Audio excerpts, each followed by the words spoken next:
does your workforce understand the what and why behind the way you pay? And I think the future benchmark of can you have that conversation over a cup of coffee is one that compensation and HR professionals should really hold themselves to. I love that. So you're definitely, leaning into the, where we're going in the future. So it's a sign of a good brand when you know it's got longevity and it can pivot to the changing environment. Are you ready to dive into the dynamic world of compensation management? Join us on a journey where we unravel the latest trends, tackle your burning questions, and explore innovative strategies that are shaping the future of compensation, all with a cup of coffee in hand. Welcome everybody to this episode of Comp and Coffee. And today is a little special because today is our 100th episode. So we're in celebration mode today here, and we're going to be a little self-indulgent and do a little bit of reflection. Brief bit of history. The podcast began back in January 2018. Kudos to you if you've been following us since then. That was under the PayFactors brand, which was then obviously acquired by Payscale in 2021. We loved the podcast. We knew you loved the podcast, so we've carried on with the podcast. It's had a few different people who have been running it. I've been doing it now for probably about 8 months, maybe more, I think. But we really wanted to just spend some time today celebrating our birthday episode. And I brought a couple of special guests along with me for this special episode. I have Heather Kruger, who's Senior Director of Corporate Marketing. So Heather is my content queen and my content creating friend. And we have huge amounts of fun here at Payscale thinking about all the wonderful ideas for podcasts, for research, for conference, for all the kind of amazing content that we create here, and generally just debating what's going on in the world of work. So very pleased to have you here, Heather. And I'm also joined by Zach Jamieson, who's Manager of HR here at Payscale. So Zach, until recently, was my HR business partner. So he is my oratory on all things HR. So I wanted to get him along to come and talk about some of these topics here today. So welcome, Heather, and welcome, Zach. Do you want to both say hi, introduce yourselves to the audience? Heather, do you want to start first? Yeah, happy to. So thank you for having me, Ruth. I think this is my second time on Comp and Coffee. It's been a while since my last one. I am happy to be here. As Ruth knows, I love talking about the world of HR. I'm a marketer by trade, but my passion and interest is truly the world and future of work. So happy to be here. Zach? Yeah, thanks, Heather. Thanks, Ruth, for having me. As Ruth shared, I am the HR manager at Payscale. I lead a team of HR business partners, most recently been supporting our marketing and revenue employees, but now supporting our product engineer and G&A teams. Like Heather and Ruth, I've been in HR for quite some time and really enjoy talking about it. So thank you for having me. Well, great to have you both here. So before we do some reflecting, I thought I'd just quickly lean into the name of the podcast, because we quite often get asked about why is it called Comp and Coffee. It's a funny story, actually, because Comp and Coffee was the name that PayFactors, launched the podcast under. At that time that happened back in 2018, I was still working for Curo, the company that I co-founded. We were partners with PayFactors. We did a lot of thought leadership with them. And I had been running a breakfast session called Coffee and Comp for about 3 years prior to this. So we had a little, fight about the name, the brand, where did it come from? But I love Comp and Coffee, so we'll stick with that name. And why do we call it Comp and Coffee? Well, I think the original intention has carried on. The aim was really to create an environment where we could have conversations about compensation as if you were basically having a cup of coffee with your comp pals. Quite often, depending on the size of your organization, you may be just a band of one person in your organization. And so we wanted to provide a forum where we could talk about the topics you wanted to talk about. You could feel like you were having a cup of coffee with friends and talking about the problems of today, breaking news and all those kinds of things. So I also like to quite think about what our audience is doing when they're listening to the podcast. So maybe I think they're listening to it as they make a cup of coffee in the morning, walking their dog in the morning. I know I quite often listen to podcasts when I'm walking, but where I listen to most of my podcasts is on a plane. I spend quite a bit of time on a plane going backwards and forwards across the pond.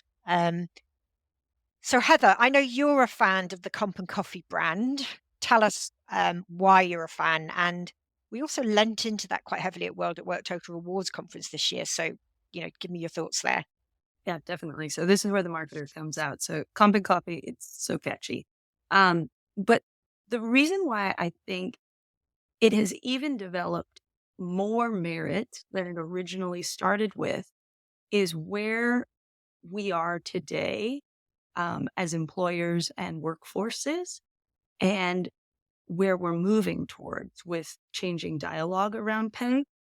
Comp and Coffee started off as a podcast and environment for compensation professionals to learn more about compensation, have that virtual cup of coffee with one another. And we want to nurture those spaces. So at World at Work this year, we actually, we made our space, we made our booth like a pseudo coffee house. And we wanted to bring people in and we wanted to have, that conversation about comp over a cup of coffee. But where I see our field and our practice going in compensation is the mark of great compensation is going to be in the future. Can you have this conversation with an employee over a cup of coffee? Have we as employers and workers become so educated, mature, and familiarized with the practice of compensation that we can have that? This is the reality of work. We are all here to be paid, to do work we enjoy in the best of cases. And we want to have those conversations simply and easily over a cup of coffee. So I think that's a really good aspirational vision for the Comp and Coffee brand too. At World at Work, we had a slogan on our booth, does your workforce understand the what and why behind the way you pay? And I think the future benchmark of can you have that conversation over a cup of coffee is one that compensation and HR professionals should really hold themselves to. I love that. So you're definitely, leaning into the, where we're going in the future. So it's a sign of a good brand when it's got longevity and it can pivot to the changing environment. So Zach, are you a podcast fan? I am. Which are your Yeah, favorites? Where do you listen to podcasts? I do enjoy podcasts, Ruth, and I, like you, enjoy them while I'm walking or running on my treadmill. If I'm doing some quiet work, I might throw a podcast on and listen while I'm working.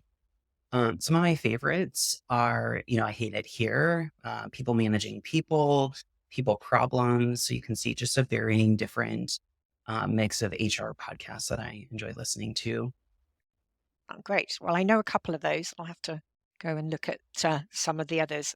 I Hate It Here is Heather Yusuf's podcast. Yes. Right. So Heather Yusuf, we're going to talk about conference later on today. Heather, I'm going to be on a panel with Heather at a conference. So thanks for that call out, Zach. Okay, so time for a little reflection. Let's be self-indulgent. I think at the grand old age of 100, we can do that. So we're going to take 3 episodes that Liz Sheffield, my podcast partner in crime, our content manager, has selected for us. We're going to quickly reflect on what was covered in those episodes, and then we're going to think about what's changed in the world since then. So the first one that Liz picked for us was episode 25 that was broadcast back in May 2019. And in this episode, we were joined by Kim Taylor, who's still here at Payscale. Kim and I will regularly do podcasts and webinars together. She is our VP of Compensation Services and Consulting. So Kim came on as the expert guest and they talked about salary structures, and she covered the basics of what they were and how to put them in place. And at that time was really talking about the importance of maturing your pay practices to create pay structures, and about how as an organization, once you get to a particular size, you need to start thinking beyond the employee and the price for the employee to thinking about the relativity of jobs and employees within them. So kind of moving away potentially from job-based pricing to market pricing to pay grade or level-based pricing. And that was probably pretty prescient because if you think about that, May 2019 was actually when the first state-based pay transparency legislation was passed. Colorado was passed in May 2019, didn't come into effect till 2021 in Colorado. But since then, we have seen a huge push by organizations to mature their compensation practices so that they can comply with the legislation in terms of posting pay ranges. But not only that, thinking about the impact on existing employees. So, big movement happening since that podcast was broadcasted. So, Zach, I'm interested to hear from you how you think things have evolved in terms of adoption of salary structures, especially the journey we've been on here at Payscale. Yeah, this has been a unique one for us specifically. We had an office in Denver. We weren't a full remote organization when that legislation was passed. And so we saw the real time impacts as an organization and decided that even though not all states were abiding by legislation or having to abide by legislation, we were going to go ahead and post our ranges. So we kind of pushed forward with our transparency for our employees and set that expectation, hopefully, for others to do the same and kind of meet us where we're at. Next for us, as far as a leveling perspective, we're currently working with leaders to identify the correct leveling and titling for their teams. Our next steps in that process are to roll out this framework company-wide and work with our employees and managers on how to speak to those career paths, how to have that career conversation and one-on-ones on a regular basis. So that's kind of our next steps in our transparency. So we're going on our own maturity journey, definitely, in terms of salary structures, which is what we're seeing in our customers and reflected in our research, our compensation best practice research. One of the key trends that we saw, we've been trying to look at, how can we see practitioners responding to the legislation? And it's definitely the push to deploy more salary structures, simplify salary structures, focus on job architecture, even things like addressing job descriptions. So, Heather, you went back to listen to that episode. What were your takeaways from that? Well, not only listening to the episode, but, to the point that you made around Colorado legislation and legislation being a root of a lot of the evolution of compensation that we're seeing today. When you think about, take that big step back and go, okay, but why legislation? Why are we at this point now? What lawmakers and leaders are looking to solve is gender and racial pay disparity based on non-compensable factors. And so, to your point, Ruth, Kim offering this very prescient perspective, the reason for pay transparency legislation is to equal the playing field to some extent for workers, to give workers traditionally disadvantaged or held back by salary history disclosure more of an opportunity to increase their wages as they move from job to job. One of the points that was raised in episode 25 was this astute insight. This isn't a department level thing. It's about creating levels within the organization. Now, there's some exceptions to that, which they acknowledge. Sometimes you pay higher for higher paying or faster moving roles. They used an example of tech companies, and I think you could extend it to service-based companies. You tend to see structures broken out when the people in those functions are manifesting the product. For a tech company, software developer is going to have a higher pay premium, maybe a higher structure. For a professional services business, you're going to see that with consultants.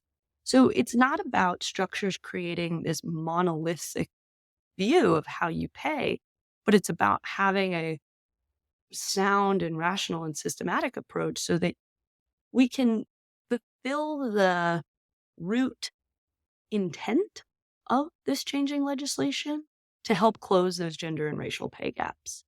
I thought it was funny, when the podcast took what I could only describe as a wild turn, talking about, markets of one or structures of one. And I've been at Payscale long enough that I just was like, oh, no. This is not how you do it. Yeah. Well, but yeah. It's not that long ago, it's 5 years ago. And normally change doesn't happen in compensation that quickly, but we've just seen, a fundamental shift in thinking. And as you say, Heather, it's centered around this premise of how do we ensure we're able to make that comparison of comparable work, equitable work, however, whichever jurisdiction you're focusing in that you want to do. And that's really, what's driving this change that we've seen since that episode 25. Yeah. One of the examples that the podcast guests in episode 25 were referencing as well was this notion of maybe you see a pay difference between front end dev and back end dev based on the skills. But for whatever reason, that brought to mind the equity lawsuits that we've seen around warehouse versus retail. And when you think about front end dev versus back end dev, there's this interesting correlation to be made about warehouse versus retail. When the jobs are fundamentally similar, yes, they require different skills in some ways. A warehouse worker is going to be lifting heavier things than a retail worker, as an example. But more than that, you see a gender divide in those roles. And, that reality, how are we breaking that down and making the practice, to your point, Ruth, move forward in a faster and more meaningful way for the practice? Yeah. And, that's obviously what we're all about in terms of advancing here at Payscale. We see that as part of our responsibility in helping employers tackle that problem. And I know, Zach, from the experience here at Payscale, the leveling is fundamental to our DEIB strategy as well, in terms of being able to give, you mentioned it, like career frameworks, being able to equip managers to have progression conversations so that, we can make sure that we're applying consistent decisions around progression in the organization. I know that's something you're quite hot on at the moment. I think clear expectations to everyone understands what is the responsibility of each role, what I need to do to be in that role, maybe where the gaps are that I have today, and then speaking with your manager, like how do I get to that next level? So transparency is key to all of that, and really moving the needle there. Yeah. So our next episode was episode 50. And this went out in May 2020. Can we all remember what we were doing in May 2020? Yeah, we were in pandemic times. And the episode talked about, just as everyone was adjusting to the new normal of working from home, the country was starting to reopen and businesses were focusing on how to bring people back to the office post the COVID-19 shutdowns. And so in this episode, it was Matt, Bill, and Russ, and they talked about approaches and challenges organizations are working through to safely and efficiently open offices while meeting the evolving expectations and concerns of talent. So 4 years on, where are we at? Well, for those of you who thought everything would return to as it was before, we have not all gone back to the office. And remote work is still very much with us and is really reshaping our labour markets. We've seen organisations trying to encourage employees back to work with mixed success. And we've seen RTO mandates that have really done some damage in terms of talent retention in organisations. So Heather, you said you're a keen observer of like what's happening in the world of work. What's your take on where we are now? I was thinking about this and reflecting on it, and May 2020 really struck me because I was like 4 years ago. And that number almost feels wrong because it feels like way more than 4 years, but only been a little bit more than 4 years ago.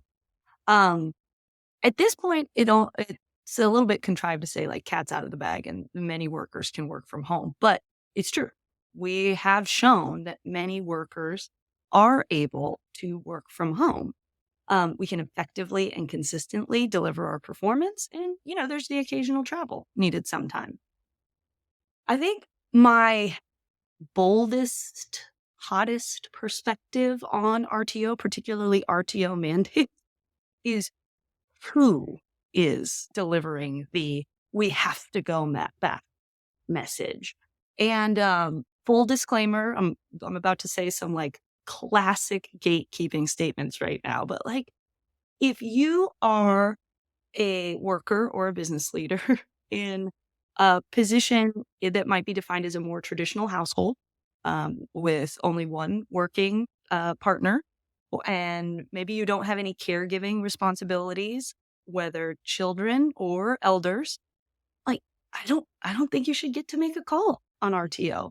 Because such a fundamental aspect of our functioning society is our need to care for others and be present in our families and in our lives. And this monolithic return to office, go back to the way it was, when part of the merit of what we experienced through the pandemic is the way it was wasn't working for the majority of people. Mental health wasn't in a good place. Granted, mental health got worse during the pandemic.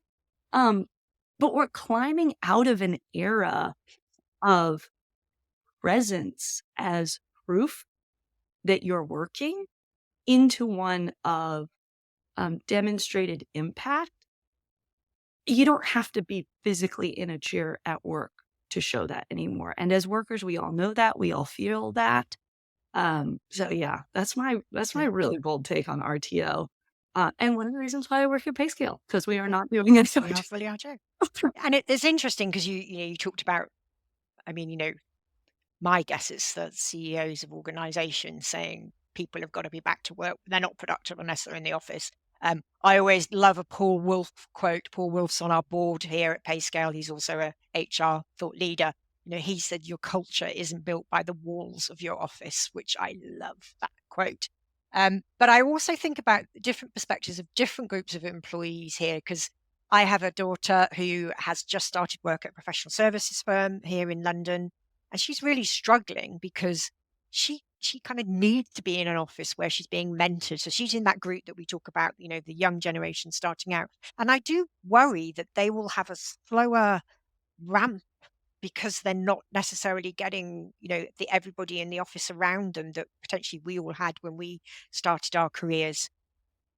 But you alluded to it, Heather. This has been our experience at Payscale. We've been remote, Zach, since the 1st of January 23, I keep saying, or was it 22? 23. Technically, we were remote before that, but we went fully remote at that point. We did have some, yes, we did have some office locations and a few people would go in occasionally, but yeah, we're coming up on a few years into our remote first, guidance. And I think our employees love it. They love the flexibility. They love the ability to work kind of from wherever they'd like. There are some boundaries that we put in place, and they do have to notify us if they're working out of the country. But for the most part, they're able to work from where they're most comfortable. And I think that's really important.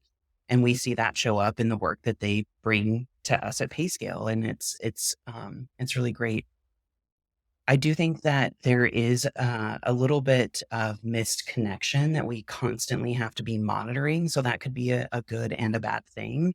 We at Payscale have an executive team that very much supports us getting in person, getting together, collaborating, building that connection so that when we do come back home to our remote environments, we're able to still collaborate with one another. We're still able to work and get things done like we need to. So I think that those in-person events, maybe they're not all the time, maybe it's once a year, twice a year, those are still really important.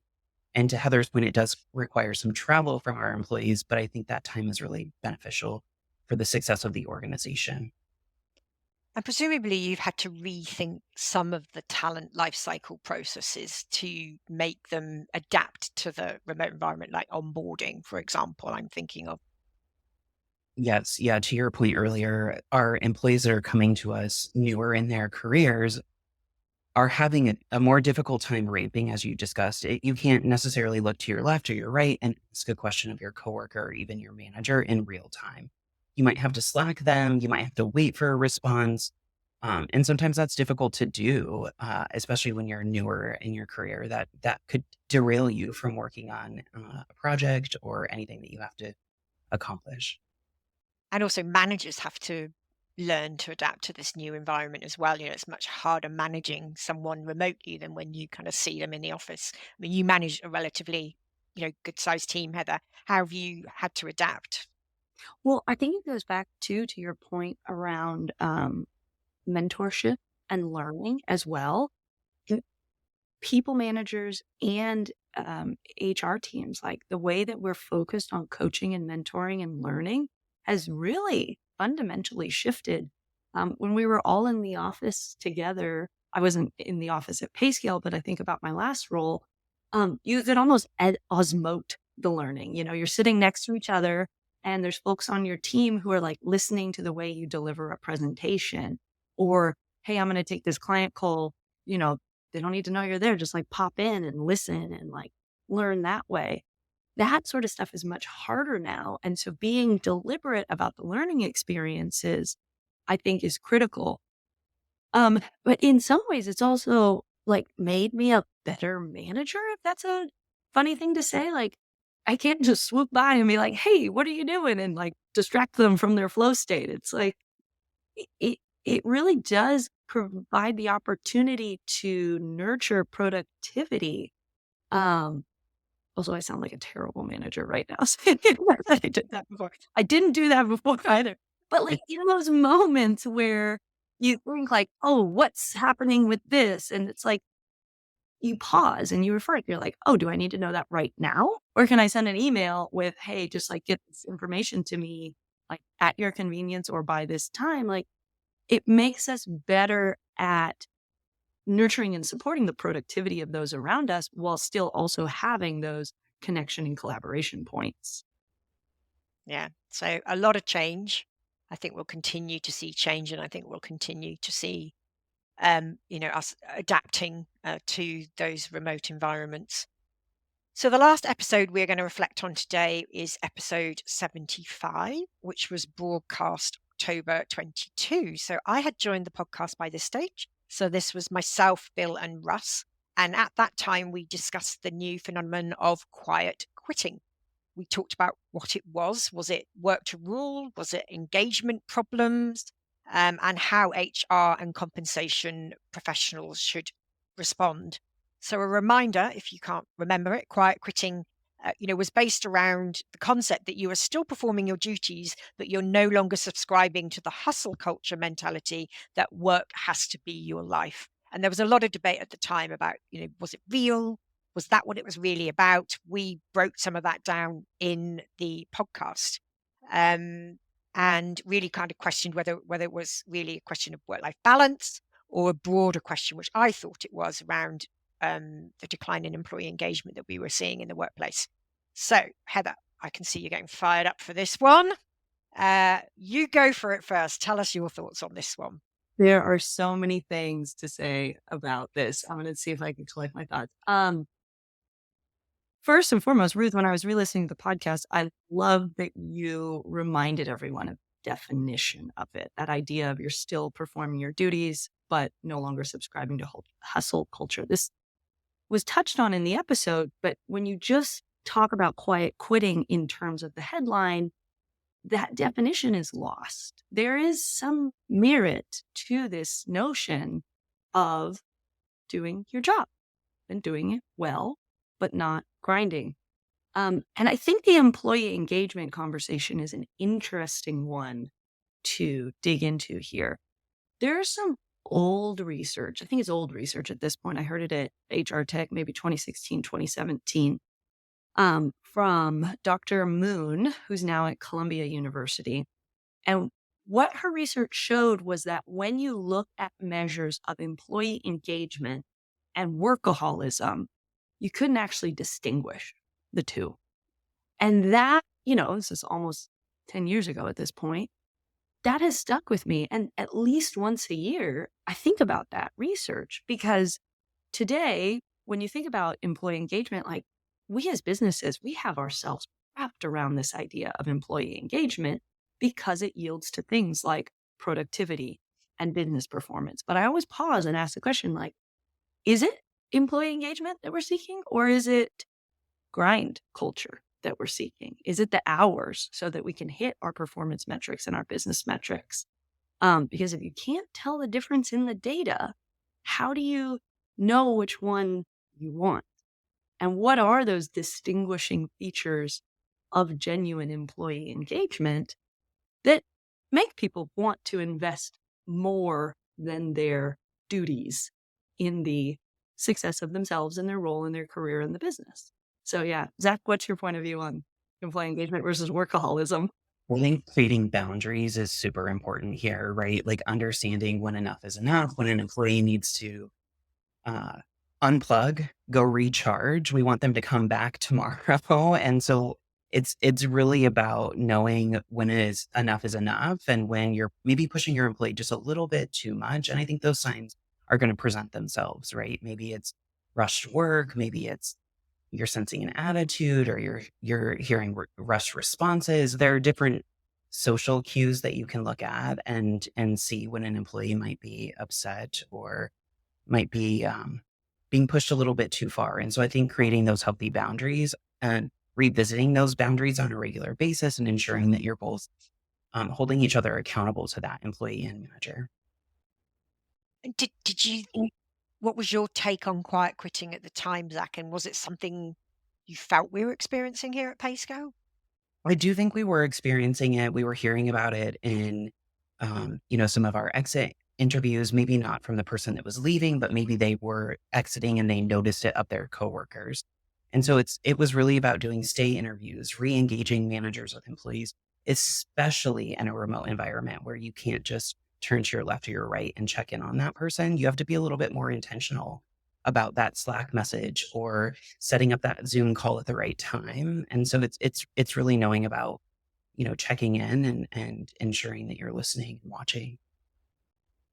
And I think it was representative of the time of the tension that was in the workplace. And I don't think we're done with that tension yet. The tension between power to the employee, power to the employer.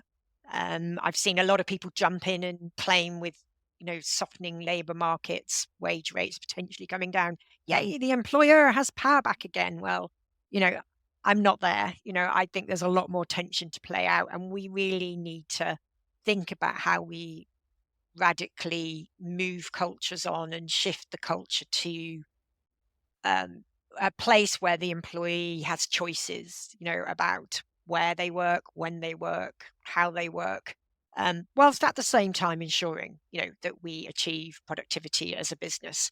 And I think that tension is still really real in a lot of businesses today. I don't know what any thoughts, closing thoughts there, you two, on that? For this to me is the root and the interesting part of all of these conversations is when you think about pandemic driven layoffs at the start of the pandemic. And then you think about, just like the crisis of consciousness that we all experienced going through the pandemic. And, in the episode where Bill and Matt and Russ were talking about predictions for what's ahead in the May 2020 episode, no one predicted the Great Resignation. But the Great Resignation was really a reflection of how workers felt they were treated during the pandemic. And then you come out of it and it's this back and forth and pendulum. And the thing that's interesting to me is there's meaning in all of these jests. When we say these headline statements like quiet quitting, Bill referencing your wage, it's not these statements are not about an anti-employer sentiment, but it is, I think, about calling attention to what is today like the operating principle nurtures an adversarial dynamic. We have not fully moved away from these notions of human as capital. When we apply these capital principles, and this is not like an anti-capitalist perspective, but when you apply capital principles to people, you are going to get capital dynamics. And capital dynamics are push and pull, supply, demand. They are inherently adversarial because they represent the binary movement of a system of up and down. And if we want to get to a better way, to your point, Ruth, we need to think about what are workers within organizations and how do we nurture dynamics that foster things like choice and partnership and well-being. And we're not quite there yet. It's not to say we can't get there on the economic operating model that we have, but we're not there yet. So it's quite an exciting time, Zach, to be an HR practitioner, because we're seeing such transformation in the workplace. Is that what you're feeling, or are you just feeling super stressed about all the work that needs to be done? All of the above. I think it's a fun time. I think as HR professionals, we're going to continue to be pressed for transparency. And I think we've talked a lot today about pay transparency, but I think it's going to extend even beyond that. I think people are going to want to constantly know more maybe why we're making business decisions, why we're bringing in headcount. And so I think as HR professionals, as leaders, we're going to continue to have to figure out what is the right amount of information to be sharing and what is the right time to share that information. Great. Well, thank you both for doing that little bit of reflection on me and helping us to celebrate this, our 100th episode. But the celebrations aren't over. We've got more celebrations to come. We are about a week and a half away from conference, which is Payscale's annual virtual conference. Heather, you're in charge of making that show get on the road. Do you want to tell us a little bit about that and how our audience can engage? Yes, definitely. So, conference, as the title indicates, is all about comp. And I really do think that's the most exciting thing about this event.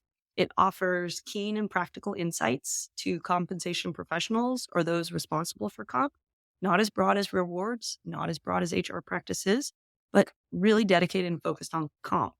It has the added benefit of you will never be able to say the word conference correctly ever again if you attend conference.